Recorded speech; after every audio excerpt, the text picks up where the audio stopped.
Hi, I'm Ellen, and welcome to day 28 of Vlog Every Day in April. Today's topic is signs and symbols, and this is specific to spiritual messages, angelic messages, okay? So when we think of signs and symbols associated with the spirit realms and the angel realms, we might immediately go to numbers. So for the spirit realms, think of the 11s. 111, 211, 311, 411, 511, all the way up to 1111 and beyond. And then for the angels, you might think of triple digits. 000, 111, 222, 333, all the way up to 999. So those are numbers that I know so many of us in the spiritual community see all the time. And I also know a lot of people who aren't in the spiritual community who notice them, and they have a sense that they're meaningful, and sometimes they will connect with their own meaning, which I think is so important, so that it gives them comfort. They draw comfort from those times they see those numbers.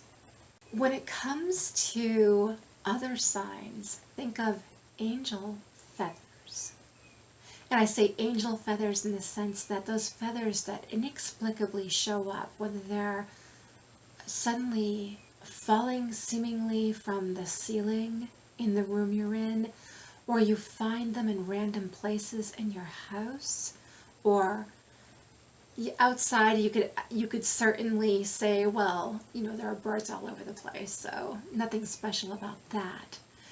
However, if it's inside or in a place where there are no birds, then I would hope that it would give you pause and make you wonder, who's sending you a sign? Is it a loved one?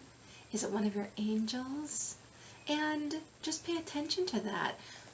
If you find a feather, then I would invite you right away to just feel into it, to be curious about what or who it's meant to represent, and pay attention to the first thoughts that come into your mind, or the first images, or if a song suddenly comes into your mind.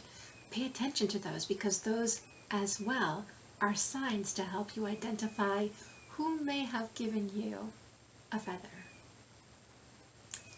Pennies from heaven. We've heard that term, right? Except it isn't pennies that we're limited to as far as receiving signs from loved ones in spirit through weirdly placed or seemingly randomly found coins. And then it could be a song on the radio. It could be a phrase you hear said by someone nearby you, or on the television, or on the movie screen, that immediately brings to mind someone who has passed. If it's something that stands out like that, 10 to 1, it's going to be a sign from a loved one. They're just making use of what's available to get their message to you. Because that's the thing. We need to remember that probably for most of us, we're not going to have an open and concrete feeling conversation with those who've passed. For those who can, that's awesome. Those are the mediums. Those are the Tyler Henrys and Teresa Caputos and John Hollands. And otherwise, for the rest of us, our loved ones in spirit, our spirit guides, our angels, are going to make use of the ordinary and everyday to get their message across to us.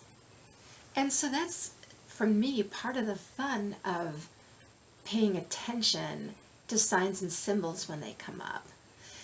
For example, I was preparing for a mediumship session 2 days ago, and as I was preparing for the session, a picture fell off my wall. First of all, it really startled me. It was so unexpected. However, the picture that fell off the wall had actually been painted by the person I was going to be connecting with. And then I heard another strange noise here in my office/bedroom that I could not explain. So I picked the painting up off the floor, and I was guided to just prop it up on a side table and then to light a candle nearby it. So that for me was a very clear sign that that client's ancestors were making their presence known. And not necessarily will things be quite that overt. I mean, that was really overt. However, I feel like a lot of it, I just heard conditioning. So I feel like that means that I've come to a point where something like that I can accept and not let it scare me overly. Startle is one thing, being scared is another. And so that speaks to my quote-unquote conditioning, and that my comfort level with those paranormal experiences has definitely grown, for which I'm very grateful. And, if your comfort level with paranormal experiences is pretty narrow, as mine has been for a very long time, then chances are it's going to be something that isn't going to, as I just heard, scare the pants off you. It'll be something more subtle and yet meaningful for you. So I'd love to know, have you received any signs from loved ones? Things that you saw, numbers that you saw, words that you heard, songs that you heard that you knew without a doubt was from a loved one or a spirit guide or an angel? Or have you had a more overt experience like I had a couple of days ago?